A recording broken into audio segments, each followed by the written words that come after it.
y con los distintos tipos de cera que se presentan, ¿sí? ¿Cómo están formadas? Se componen de grasas, granos, resinas, aceite de silicona, ácidos grasos y residuos naturales. Dentro de las grasas, bueno, tenemos distintos tipos de grasas, pero generalmente son ácidos grasos, granos, los cuales son viscosos y pegajosos, que surgen de diferentes vegetales, que al exponerlos al aire se van a endurecer. Resinas son sustancias sólidas o pastosas, insolubles en agua. Aceite de silicona, que es el que le da el brillo a las ceras. Ácidos grasos, bueno, y residuos naturales. Dentro de las propiedades son materiales termoplásticos, ¿sí? Donde van a tener un intervalo de fusión. Esto significa que la temperatura en la que la cera es la temperatura en la cual la cera va a cambiar de un estado que está sólido a un estado líquido, ¿sí? Además, van a tener una propiedad de expansión y de contracción térmica, es decir, se expanden con el aumento de temperatura y se contraen cuando esa temperatura baja, ¿sí? Y dentro de las propiedades mecánicas se refiere a lo que es el módulo elástico, el límite proporcional y la resistencia a la compresión, que es muy baja con respecto a la de otros materiales. Dichas propiedades dependen de la temperatura, ¿sí? Otra propiedad es la ductibilidad, que es la facilidad de manipulación a través por la temperatura, el escurrimiento, esa deformación plástica que sufren por la temperatura y la fuerza del tallado, y la rigidez, que permiten ser talladas sin descamarse, sin deshacerse, ¿sí? Uy, ¿qué? Bueno, fíjense que, como les decíamos la vez pasada, vienen en distintas presentaciones, ¿sí? En potecitos de distinto color, y así en lápices también, ¿sí? Que por ahí se los pueden confundir. Bueno, esperen que estoy admitiendo. Ahí está. A ver, explico estas tres. Hablando de la ductilidad, son de fácil manipulación, pero permiten el escurrimiento y la rigidez. El escurrimiento, que ¿Se escucha cortado? cambio de temperatura. ¿Perdón? Sí, se escucha. ¿Está cortado? Sí, profe, se le escucha cortado. Ahí se tildó. A ver. Bueno, no importa, yo sigo. Fíjense, entonces, lo que decía recién Edu. ¿A mí me escuchan bien? Sí, profe. Sí, profe. Entonces, teníamos la ductilidad, ¿sí? Que es la facilidad de manipulación con la temperatura, el escurrimiento, que es la deformación plástica que sufren a través de esta temperatura y además por la fuerza de tallado, y la rigidez, que permitía que la cera no se deshaga, no se descame y pueda ser tallada. Y lo que yo les explicaba era que vienen en distintas presentaciones, de distintos colores, ¿sí? Fíjense que las ceras pueden venir en lápices, por ejemplo, lápiz verde, azul, rojo, o también así en potes, ¿sí? Cera para modelar, de distintas marcas, hay algunas más caras, hay otras más baratas, ¿sí? Es muy variada la presentación de las ceras. La clasificación según su uso, bueno, vamos a tener las ceras que son para patrones, ¿sí? Que ahora vamos a ver lo que es una incrustación, la cera para colados, ¿sí? Por ejemplo, para una base de una prótesis parcial, la cera para encerados de bases, ¿sí? Por ejemplo, de una prótesis completa, las ceras para procesado, ¿sí? Para encajonado, que son las que ustedes ya conocen, ¿sí? Que realizaron el encajonado para realizar un vaciado, la cera para bloqueo, las ceras adhesivas o pegajosas, ¿sí? Y las ceras para impresiones, ¿se acuerdan que veíamos la vez pasada que teníamos una impresión hecha con compuesto para modelar? Íbamos a utilizar ceras correctoras y ceras de mordida, que ahora vamos a ver cuáles son, ¿sí? Según su uso, tenemos ceras para patrones, ¿sí? Que son las incrustaciones. Las incrustaciones son restauraciones rígidas que se van a hacer en la boca del paciente. Se utilizan y se hacen mucho, ¿sí? Generalmente se usan mucho las estéticas, las que son hechas con composite, ¿sí? Que se ven blancas, y es cuando la pieza dentaria sufre por caries una pérdida de esmalte grande, que generalmente cubre casi toda la corona. Entonces, ¿qué vamos a hacer? Vamos a hacer un patrón de esa incrustación para después seguir su curso de fabricación, ¿sí? Que ya van a ver bien cómo se hace una incrustación, pero sí sepan que las ceras la utilizamos para hacer un patrón para realizar una incrustación, ¿sí? Este tipo de cera que utilizamos se llama, tiene ceresina, carnauba, ¿sí? Cera de abeja, microcristalina, condelilla. Ahora vamos a ver que según su origen tenemos distintos tipos de ceras, ¿sí?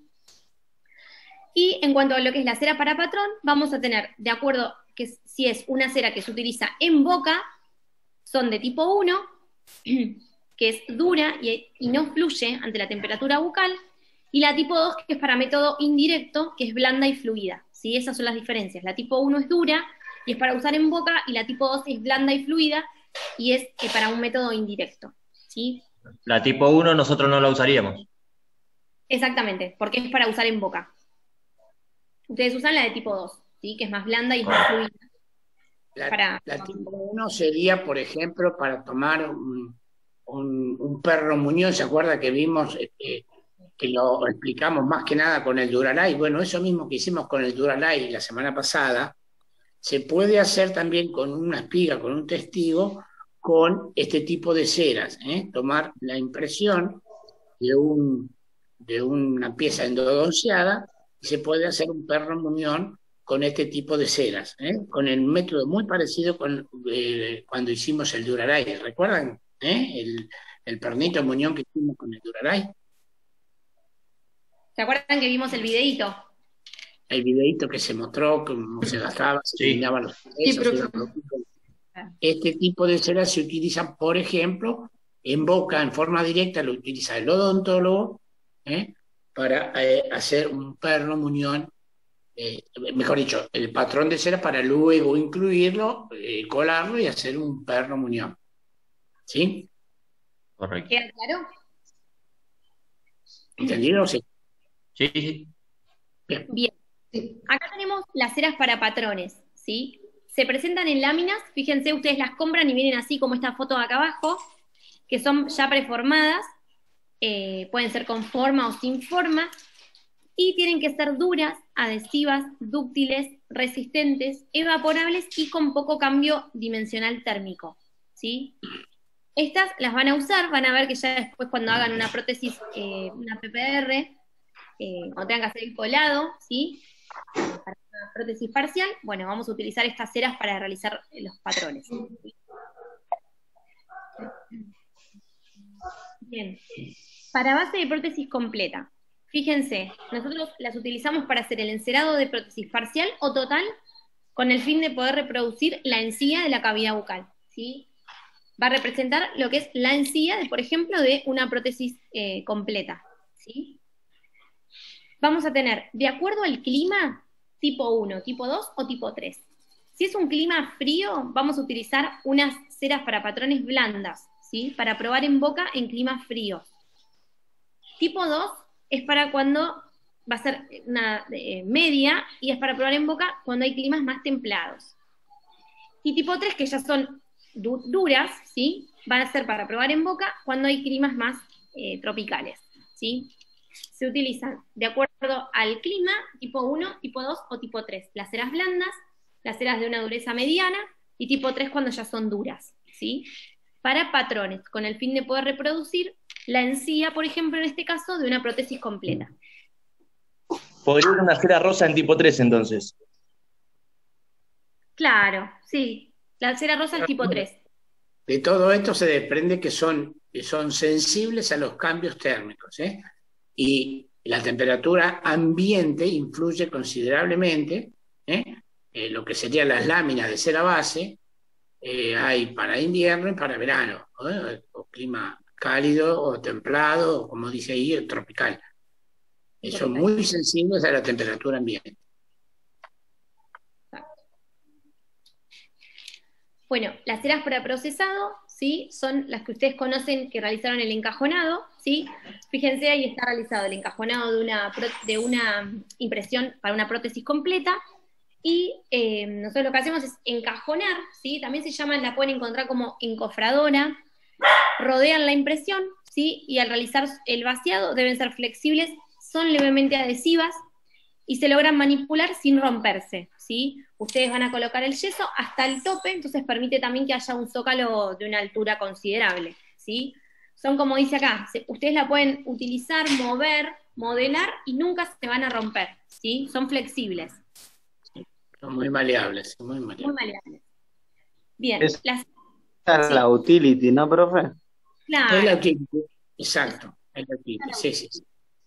Algunos también, recomiendan, además de este encajonado, y para evitar que refluya, se calientan, bueno, quizás tú lo has hecho en el laboratorio, se calienta un poquito la espátula y se sella entre la impresión y la lámina de cera para evitar que cuando se haga el vaciado, el yeso se filtre entre la lámina, porque hay veces que, por más que uno la quiera, se adapta, pero no impide que si hay un yeso muy fluido, se filtre a través de eso. Entonces algunos recomiendan, en lo personal yo lo he hecho, calentar una espátula, no al rojo vivo, a penitas nomás, que la ablande toda la laminita alrededor de lo que sería la impresión para que se selle.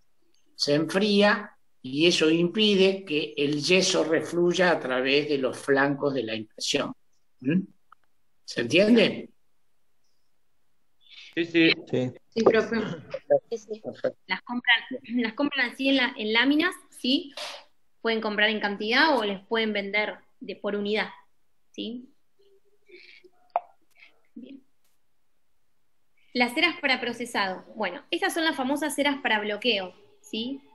Son usadas ¿para qué? Para bloquear cuando tenemos un espacio muerto, ¿sí? La pieza dentaria, ustedes sepan que tiene una cara mesial que da hacia la pieza vecina y una cara distal que da hacia la otra cara vecina, hacia atrás de la boca, ¿sí? La cara mesial es la que da más hacia el centro de la línea media. Bueno, cuando nosotros vamos a hacer una prótesis removible, puede existir que haya espacios muertos. Entonces, esa prótesis, si hay un espacio muerto, no puede entrar y salir fácilmente de la cavidad bucal. Entonces necesitamos bloquearlo, ¿sí? ¿Cómo lo hacemos? Con este tipo de cera que es para bloqueo, ¿sí? Es para bloquear justamente ese espacio que hay, o por mesial o por distal, de los dientes pilares, que es un espacio muerto, para poder fabricar un gancho correspondiente a una prótesis removible, ¿sí? ¿Se entendió este concepto? ¿Se entendió? Esto, sí, a ver. Barbieri. Esta también puede ser la que usamos para hacer el piso de boca en uno de los trabajos. ¿O no? No, a ver, estas ceras para bloqueo. ¿Ustedes recuerdan cuando hablamos del paralelígrafo? Que los mencionamos, ¿para qué era? Que por ahí en ese momento no tenían relación o no sabían el por qué, salvo aquel que tenga algún conocimiento. El paralelígrafo era precisamente para ir marcando lo que es la diferencia entre el ecuador dentario y el ecuador protético. Y significa precisamente ir marcando las zonas donde existen espacios, como dice Renata recién, espacios o ángulos muertos. ¿Qué significan? Son puntos o ángulos de retención que dificultarían el eje de inserción y retiro de la prótesis. Y si no lo salvamos con estas ceras de bloqueo, impedirían que la prótesis, porque la prótesis parciales, y ni hablar un cromo cobalto, como es muy rígido, impedirían que entre. Y si nosotros forzamos el periodonto, si entra, no lo podemos retirar. Si no salvamos esos ángulos muertos, entonces es casi una condición sine qua non necesaria eliminar esos ángulos. Primero con el paralelígrafo ir marcando cuáles son las zonas. Y con estas ceras de bloqueo ustedes ya van a ver, no nos queremos adelantar para no confundirlo, los que son los planos guía, que son los que marcan la entrada y salida de la prótesis. Para que sea en forma paralela, un eje de inserción y retiro de la prótesis. ¿Por qué? Porque la boca del paciente no es un macromodelo como que ustedes compran en los comercios, que están todos los dientes derechitos. La boca del paciente están giradas, están hacia palatino, hacia vestibular, falta la pieza vecina, está mesializada, está distalizada. Esa es la realidad, eso es con lo que van a convivir ustedes en el futuro. Entonces, eso mismo, ustedes lo van a recibir en su mesa de trabajo cuando tengan instalado su propio laboratorio. Ahí van a tener que usar el paralelígrafo, eliminar los espacios muertos y utilizan esta cera precisamente para sellarlo, como que ese ángulo no existe, ¿se entiende? Entonces, marca un eje de inserción y retiro de la prótesis. No sé si fui claro. Pero una consulta, ¿lo marca solamente visualmente o no permite que la cera del goteo se pegue cuando hacemos la pista de China? A ver. Primero se usa el paralelígrafo, que te va marcando los puntos o los ángulos muertos, que ya lo mostramos. ¿Recuerdan el paralelígrafo que son con barritas de grafito que van marcando? Eso lo mostramos, el paralelígrafo. Ese paralelígrafo marca donde hay un ángulo muerto, generalmente con una pieza mesializada, distalizada, o que está girada, o que está hacia vestibular o hacia paralelo. Eso complica lo que sería el eje de inserción de una prótesis.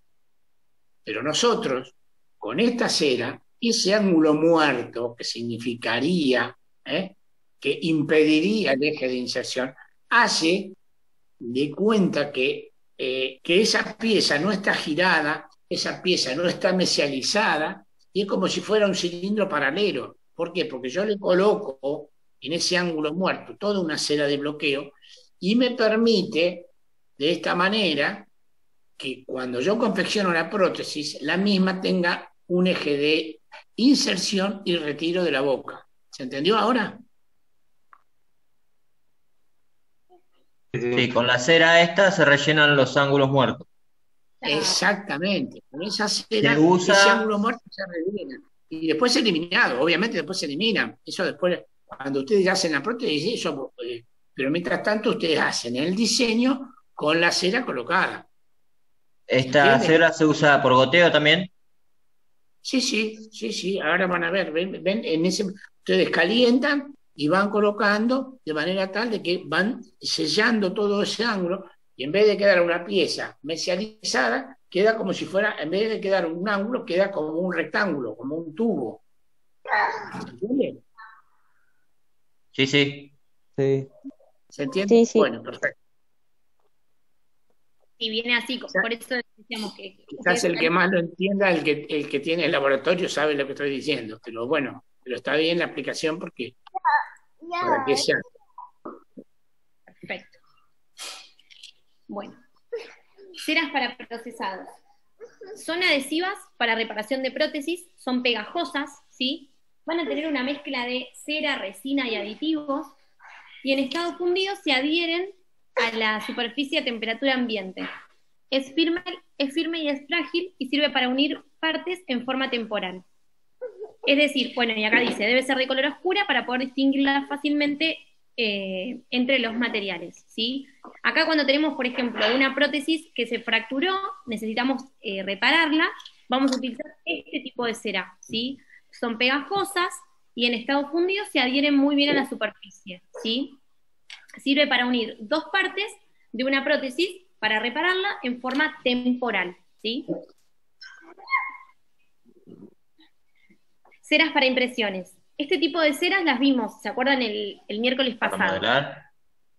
Claro, mira, ¿te acordás que teníamos la impresión? Es para cuando tengo que marcar detalles o contactos, por ejemplo, de un tejido blando sobre una prótesis, sobre una impresión original. ¿Sí? ¿Se acuerdan que acá teníamos la impresión tomada con compuesto para modelar, la prótesis completa, el vaciadito, el modelito, y necesitábamos marcar un contacto o un detalle para poder trabajar sobre la impresión original. Entonces lo hacemos con este tipo de ceras, ¿sí? Correctoras. Para precisamente corregir el defecto que, por ejemplo, el compuesto de modelar no alcanzó a tomar, como algún poro, alguna oquedad, entonces se rellena con esta cera que a la temperatura bucal se deforma y lo que no fue tomado con el compuesto de modelar es impresionado precisamente con este tipo de cera. Y a los 37 grados vuelve a recuperar su estado natural. ¿Está? ¿Entiende? Sí. O sea, la impresión que está compuesto modelar, se le pone la cera correctora y se vuelve a poner en la boca. Claro, claro, se posiciona. Cuando ustedes vean que hay Ok. un defecto en la impresión, para no tener que volver a usar el compuesto de modelar, con el mismo compuesto colocan la cera, lo llevan a la boca, entonces ese defecto se corrige inmediatamente. Toma como los ¿Ah? detalles, digamos. Exacto. Claro, los detalles finos que por ahí el compuesto de modelar, como es tan denso, muchas veces Claro. no alcanza a copiar. Entonces con esto lo puede subsanar. Son detalles finos, sí.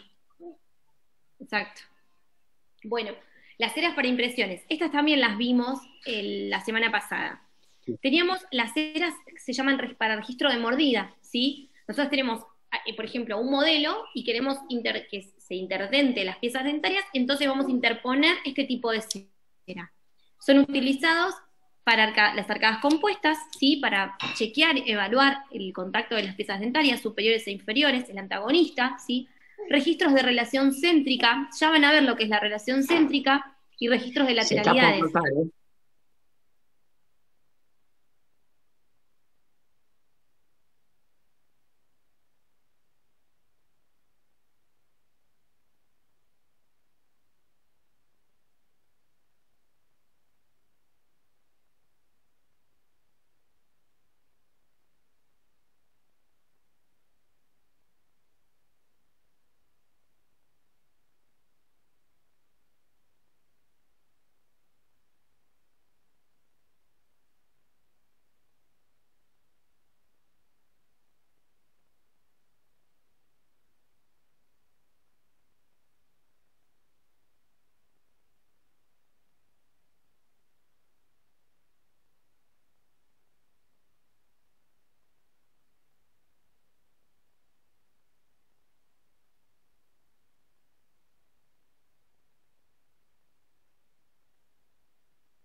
Profe, Sí. yo hoy no podía entrar, ya pude hoy, hace un rato. No, dale. Te había mandado mensaje privado porque no quería interrumpir. Dale, no hay problema. Bueno, a ver qué. Después poner de cera para patrón. Ok, volvemos para atrás. A ver.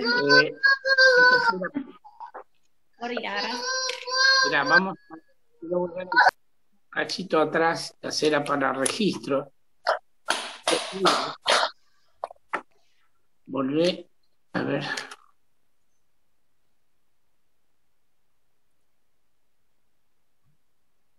No. En la que estaban las para registro. No, al revés, para adelante. Ahí. Estas sirven, las ceras para impresiones, para los registros de mordida, porque ustedes tengan en cuenta que vamos a suponer que como en este caso tienen los dos maxilares, superior e inferior, pero ni siquiera están montados en un articulador, en el mejor de los casos en un oclusor. ¿Eso qué reproduciría? Apertura y cierre. Apertura y cierre que no es precisamente lo que sucede en la boca. En la boca, el maxilar inferior es muy dinámico, a tal punto que tiene 11 movimientos. Imagínense, y no solamente apertura y cierre. Entonces, obviamente que es casi imposible reproducir los 11 movimientos que permite toda la musculatura de la ATM y de los músculos sublinguales y demás, que no quiero hablar de eso, ya van a hablar de ATM, pero lo mínimo indispensable que tenemos que tener es el registro de esa mordida, que es, además de apertura y cierre, los movimientos de protrusión, que significa desplazar las superficies del maxilar superior en contacto con las superficies oclusales e incisales del superior, que se llama hacia adelante, se llamaría protrusión. Protrusión. Luego, al volver a su estado natural, que sería la céntrica, el contacto la habitual del paciente, los movimientos hacia un lado y a otro, que son los movimientos de lateralidad.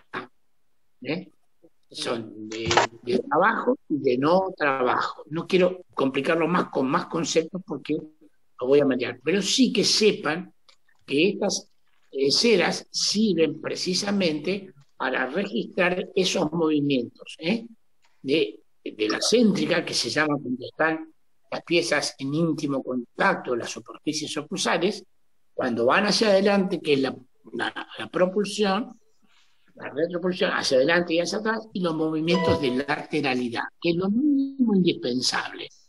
¿Está? Estas ceras registran esos movimientos, que son fundamentales cuando tengamos que hacer un montaje de una prótesis. Ya lo van a ver más adelante cuando hablemos de articuladores. ¿Está bien? ¿Listo? Perfecto. ¿Se entendió, más o menos? Sí. Sí. Bueno, estas tienen ceras de abeja, ceras hidrocarbonadas, como parafina, ceresina, ¿sí? Y la fluidez varía, fíjense que es en un 22% a 37 grados, ¿sí? Por lo que se pueden deformar. Bueno, seguimos. Sí. La clasificación de las ceras según su origen, vamos a tener ceras naturales o vegetales. Ahora vamos a ver cada una. Chau. Combinaciones complejas de compuestos orgánicos de peso molecular alto, ¿sí? Son las ceras naturales. Y tenemos la cera de carnauba, la cera de abeja, la de Japón, la manteca de cacao, que ya todos conocen, y la cera spermaceti, ¿sí? Son estos tipos de ceras que son de origen natural o vegetal. Después tenemos las ceras minerales, que estas son las que se obtienen del petróleo, ¿sí? Como por ejemplo la parafina, que también ya la conocen, la microcristalina, la de Bardal, la osoquerita, la ceresina y la montán. Y dentro de las ceras sintéticas tenemos también la de osoquerita, la cerecita y la de polietileno, ¿sí? Entonces, para hacer un repaso, acuérdense que la clasificación de las ceras va a ser de acuerdo a su origen. Si son naturales, ¿sí? Porque tienen compuestos orgánicos de peso molecular alto, las que se obtienen del petróleo, que son las minerales, y las ceras sintéticas, ¿sí? Llévala, Gordi, si querés. Bueno, las técnicas... ¿Cómo? Así que estaban preguntando algo. ¿Alguna pregunta? No, hay que hacer una. Bueno, después tenemos las técnicas, ¿sí? Que vamos a empezar a hablar un poquito de cada una. Dentro de las técnicas de encerado, bueno, la definición que vamos a dar es un proceso a través del cual se construye en cera el elemento necesario para restaurar o agregar en la boca, ¿sí? Se deben conocer las características de las distintas y las propiedades de las distintas ceras, porque ustedes ya saben que los distintos colores advierten el punto de fusión, ¿sí? Por eso tenemos distintos tipos de ceras y distintos colores, porque esto me advierte el punto de fusión, ¿sí? Que hablábamos hoy al principio del teórico. Entonces, a través de esta técnica de encerado, se va a agregar o restaurar en boca una parte que el paciente perdió, ¿sí? Bien, dentro de las técnicas empleadas tenemos la técnica que ustedes están realizando, que ya han hecho también en el curso de ingreso, que es la técnica tradicional, la de técnica de gota a gota o de goteo, la técnica articulador multicolor, que ahora vamos a ver cuáles son, las técnicas de ceras preformadas, la de inmersión o dipping, la eléctrica, y el sistema adapta. Ahora vamos a ver cada una de ellas, ¿sí? Bueno, la técnica tradicional consiste en la aplicación a través de una espátula, la aplicación de gota a gota de cera, ¿sí? Mediante el llevar la cera al fuego, por supuesto. Los diferentes métodos pregonan en la construcción de cúspides y rebordes en primera instancia, tomando como punto de partida el armado de la oclusión, ¿sí? Entonces, ustedes ya saben, miren, acá hay una foto. Lo que vamos a hacer es espátula al fuego, tomo la cera al fuego y voy al modelo de yeso, ¿sí? Y gota a gota voy confeccionando, por ejemplo, un patrón como ven acá, ¿sí? Bien, los tipos de cera que utilizamos para un encerado son las ceras para zona cervical, ¿sí? Las cuales, fíjense, la zona cervical es el límite entre la corona y la raíz, ¿sí? Esa zona, que se llama cuello del diente o cara cervical, vamos a utilizar este tipo de cera, ¿sí? Que es especial para bordes, es elástica sin tensiones, es blanda, no tiene memoria, es suavemente fluida, ¿sí? Y generalmente es de estos colores, miren, bordó, roja, ¿sí? Es bien para esta zona del cuello cervical. También tenemos para la zona de cara oclusal. Estos tipos de cera son para modelos individuales, es para la cara oclusal. ¿Saben cuál es la cara oclusal del diente, no? Como hoy hablábamos de mesial y de distal, tenemos la cara oclusal. La cara oclusal es cuando el paciente abre la boca, ¿sí? Cuando ustedes abren la boca, la cara que se ve desde arriba, ¿sí? Que es la cara que da hacia arriba, es la cara oclusal. La cara oclusal la tienen los molares y los premolares, ¿sí? Bueno, entonces, para esta zona de cara oclusal, tenemos este tipo de cera, ¿sí? Es ideal para modelos individuales, para detalles de, bueno, obviamente la superficie oclusal, fíjense que vienen de distintos colores para marcar distintas zonas, ¿sí? De esa cara oclusal. No colorean ni se pegan, se queman sin dejar ningún tipo de residuo, se deben poder tallar sin fracturar, tienen estabilidad dimensional y una plasticidad uniforme, ¿sí? ¿Qué significa, profe, no colorean? No colorean la pieza dentaria, o sea, la pieza dentaria, el modelito, claro. ¿sí? Y cuando se eliminan no dejan ningún tipo de rastro. Esto es fundamental, este tipo de encerado, ya lo van a ver más adelante, cuando vean la parte de anatomía dentaria, que hay que tratar de reproducir lo más fiel o lo más aproximado posible a lo natural, copiando las piezas resinas y sobre todo en relación con el antagonista, porque ustedes ya van a ver que en el movimiento cuando ocluye significa cuando se ponen en contacto las superficies oclusales del maxilar superior y el inferior,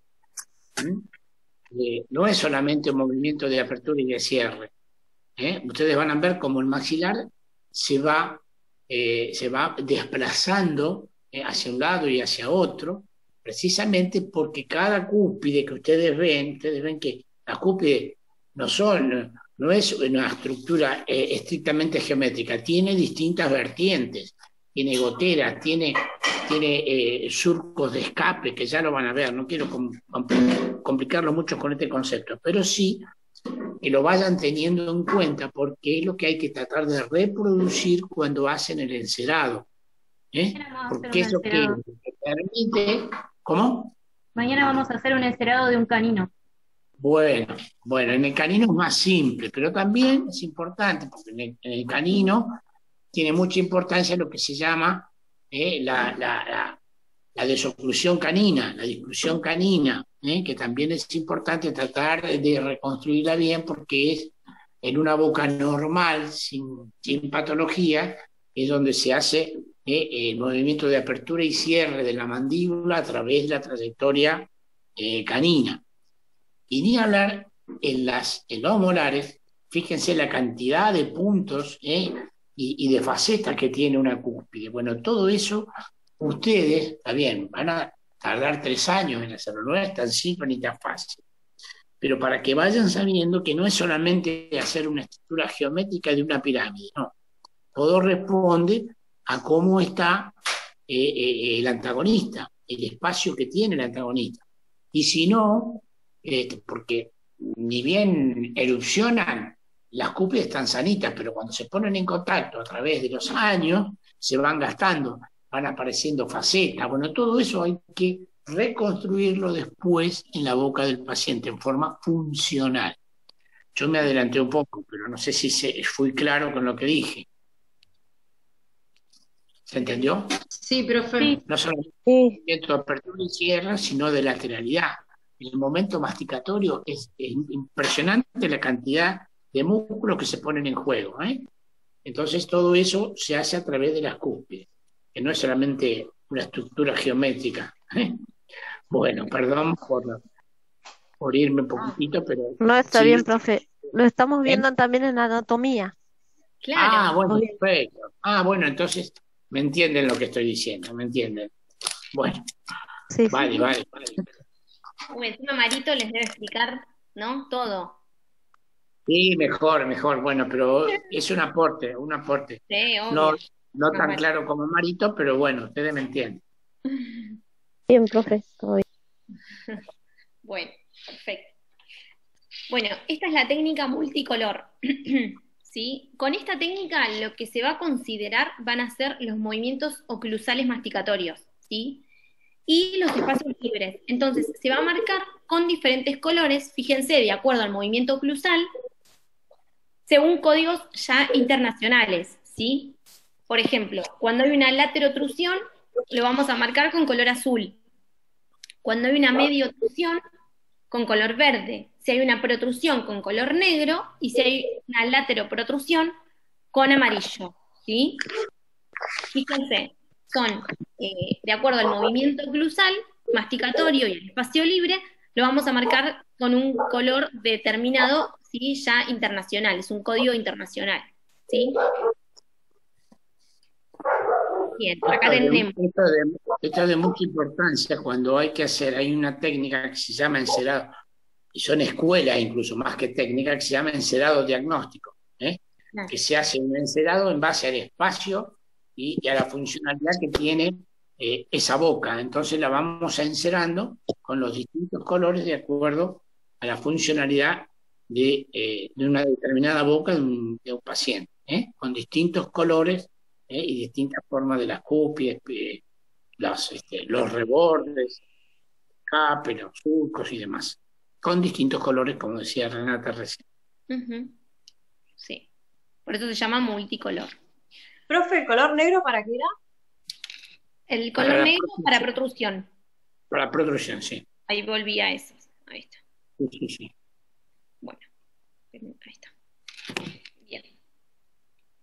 La técnica de inmersión o dipping, ¿sí? Esta técnica lo que se hace es de inmersión, o sea, a través de se calienta, hay un calentador, el cual se le va a ir aumentando la temperatura a la cera de manera escalonada, y se va a sumergir un troquel, ¿sí? Se va a realizar esa inmersión del troquel y se saca con un casquete formado de espesor uniforme, ¿sí? Lo bueno es que se ahorra tiempo de trabajo, no necesitamos utilizar ningún tipo de espátula y se evita el sobrecalentamiento de la cera, es decir, por eso está bien marcado que lo que debemos hacer es aumentar la temperatura, pero de manera escalonada, ¿sí? Se sumerge ese troquel y se saca con un casquete formado de espesor uniforme, ¿sí? La técnica de inmersión o dipping. Fíjense, las ceras que utilizamos son de diferentes colores, es ajustable, bueno, en forma escalonada, la consistencia va a ser adaptable según las exigencias y es para elaborar pequeños casquillos de cera, ¿sí? Confeccionamos un troquel y se saca un casquete, es para los casquetes de cera, ¿sí? Fíjense los colores que les decía que vienen, roja, amarilla. Bueno, esta técnica se llama de inmersión o también llamada dipping. Bien, la técnica eléctrico wall electric es un cavitador, ¿sí? Se va a realizar con un cavitador. que es este instrumental, que obviamente es eléctrico, le vamos a dar una temperatura adecuada y va a manipular la cera. Fíjense que el cavitador va a tener distintas, las puntas va a tener distintas formas, dependiendo de lo que vamos a querer realizar, ¿sí?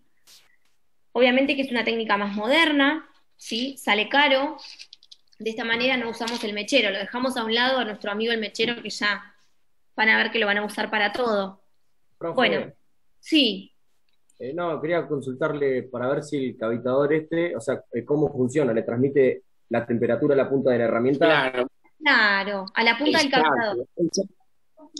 Ese cavitador hace que las puntas estén en el mismo a temperatura constante. Entonces uno las va sacando y de acuerdo a la zona que quiere trabajar, va eligiendo la punta para la zona que quiere trabajar. La vuelve a colocar y elige otra. Es decir, si quiere tallar una cúspide, si quiere tallar un reborde marginal, si quiere tallar un surco, ¿se entiende? Entonces se selecciona la punta y se vuelve a colocar. Ese cavitador hace que tenga una temperatura constante. De esa manera se prescinde del mechero. Pero como decía Renata, bueno, hoy no digo que es imposible, pero son bastante costosos, sí. Y Es la misma técnica. La alternativa Es que la misma tenemos técnica a mano que. es el instrumental PKT. Claro, las PKT. Seguramente ya se las El empiezan PKT, a usar. claro, que es todo, bueno, que son muy buenos, y obviamente, pero sí, tenemos que recurrir a veces a calentar un poco, pero son de mucha utilidad y mucho más económicos, por supuesto. Son instrumentales manuales, ¿no? Manuales, sí. Manuales. Son eléctricos, claro. Gracias. No, por favor. Luciano, ¿vos querías preguntar algo? Sí, que sí, en realidad es la misma técnica que por goteo, pero con distintas herramientas. Sí, no solamente por goteo. Sí. También podés realizar, por ejemplo, mira, acá está haciendo la parte de la encía. Siempre fíjate que cada punta del cavitador se puede realizar, se le puede dar un distinto uso, ¿sí? Claro, sería lo mismo, agarrar una espátula, calentar. Total. Claro, fíjese que la del medio tienen una forma, una cuchillita como si fuera una espátula Lecron, que estaría recortando los rebordes más que de la encía, por ejemplo. Es decir, tienen distintas formas de acuerdo a la utilidad que le queramos dar. Y mantienen una temperatura constante en el cavitador. Correcto. Muy bien. Seguimos. Bueno, la técnica de la cera preformada, ¿sí? En esta se van a utilizar, como ustedes ya saben, las ceritas que se compran, las ceras preformadas. En esta se utilizan encerados preformados de ceras oclusales, ¿sí? Resumiendo el trabajo al modelado de detalle finos, porque fíjense que ya vienen así, ustedes las compran ya de esta forma, ¿sí? Entonces es muy simple, nos ahorra tiempo de trabajo, ¿sí? Bien. Bueno, y esta es la técnica del sistema Adapta, ¿sí? Es una técnica que se utiliza para confeccionar cofias con un espesor adecuado para un buen colado, ¿sí? Se coloca el troquel en un plástico caliente, fíjense que lo está colocando en un plástico caliente, y se va a adaptar el muñón quedando estampado, ¿sí? Se utiliza para confeccionar cofias, siempre dándole un espesor adecuado, y se estampa con uniformidad, ¿sí? Bueno, y como objetivo final, fíjense, a través de los usos de las ceras, todo lo que logramos, ¿sí? Para hacer distintos patrones podemos obtener una prótesis completa, un cromo, ¿sí? Se van a cansar de hacer prótesis completa, cromo, incrustaciones, ¿sí? Lo que les hablábamos hoy, metálicas, estéticas, ¿sí? Que se hacen se hacen las incrustaciones, ¿sí? Coronitas, bueno, hoy ya las metálicas están, no porque sean malas, sino casi en desuso. El ideal de las incrustaciones metálicas se hacen con metales nobles, que son elevadísimos de elevadísimo costo y además son antiestéticas.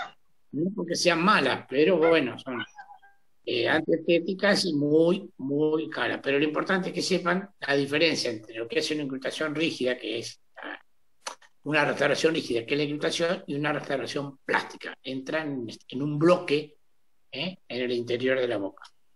Las de la derecha arriba son las incrustaciones metálicas. Inmediatamente abajo, si las marcas con el cursor, ahí tenemos incrustaciones estéticas que pueden ser de composite, pueden ser de cerámicas y pueden ser de silicato de aluminio, que pueden ser convencionales, y ambas, tanto la de composite como la de cerámica y silicato de aluminio, pueden ser mecanizadas también, con el método de CAD/CAM o similar.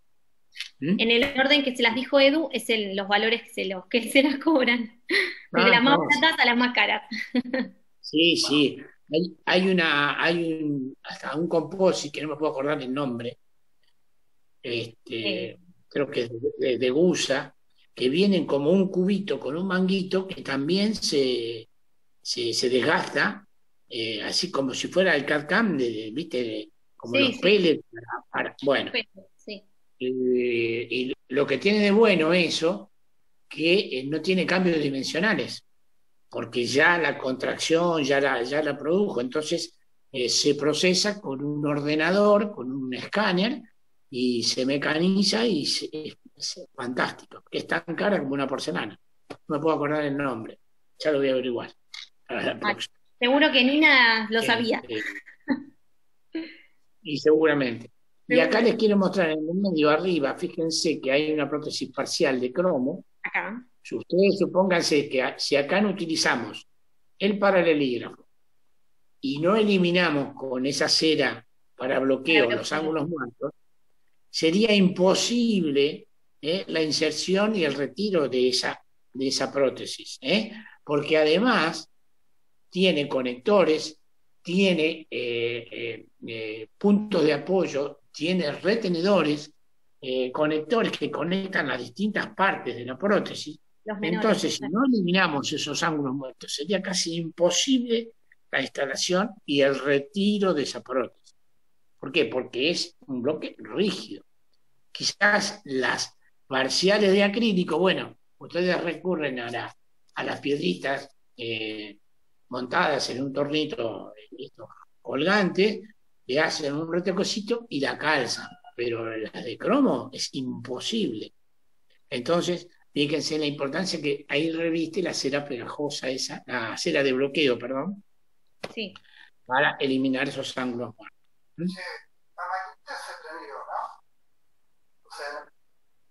¿Se entendió? ¿Se entendió, chicos? Profe. Sí, profe. Sí. Bueno. No sé si queda alguna cosa. No sé si tienen alguna duda. Fíjense que es mucho teoría, ¿sí? Mucho para estudiar. Es medio pesado el tema de las ceras, hay bastantes, las técnicas también son bastantes. Está todo en el módulo, fíjense después que está subido al Moodle, no sé si lo pudieron chusmear un poquito. Nos quedan 3 temas antes del parcial y teníamos ganas de tener esa clasecita de repaso como por si queda alguna duda, o también si quieren ver algún videíto por ahí, nuevamente también, ¿sí? Ah, Blanca, ahí lo tenés, buenísimo. No, Blanca no, perdón, No, Alejandra. Godoy, sí, acá lo tengo este completo todo, así. Completo más. Sí. No. Por lo Bueno, que y acá te muestro un cromo. A ver. Para ver si lo puedes ver bien ahí. Bien. Ahí. ¿Lo ves? Sí. Ah, sí. Muy bien. Bueno, esto fue, creo que lo encontré entre las cosas de mi vieja, ¿viste? Ella se dedicaba a hacer cromos y todo eso. Y vos sabés de que está enterito, porque después hay otros que están rotos, es como este, ¿viste? Claro, mirá. Le tenía Pero que ella, gustar, pero a ella sí se dedicaba a eso, igual incrustaciones y todo eso. Pero como te dije yo, y como lo dije una vez, Yo siempre supe que lo hacía, pero nunca me metía a ver nada. Claro. Ahora que lo veo, digo, wow, cuánto trabajo esta señora tenía, digo yo, cómo Claro. trabajaba, que aparte, mi vieja, bueno, tenía más de 40 años de ejercicio de esto. Pero viste, cuando uno dice, pasaba por ahí, vi nomás, entré, tomaba unos mates con mi vieja y me iba, pero nada más. Pero ahora que veo esto, digo, qué hermoso, qué maravilloso, qué arte. Sí, todo lo que hizo todo lo que estudió para llegar ahí. Porque primero hay que hacer un diseño, no es que directamente Claro. al colado. Pero además, por lo que me decís, obviamente, con lo que ha evolucionado la tecnología hoy, con los elementos que contamos, trasladado a no sé cuántos años atrás, con cuántas más dificultades tenía para llegar a eso, ¿no? Hoy antes el paralelismo no existía, era a ojo más, se hacía a ojo, Claro. ¿entiendes? La veía trabajar con, ¿cómo se llama esto? Hasta a veces tenía una masa, no sé qué tenía para sacar las muflas y todo eso, Mamá era una mujer grandota, tenía fuerza y todo, ¿viste? Trabajaba mucho, sí, tenía las manos todas feas, ¿viste? Todas ásperas. Sí, cayó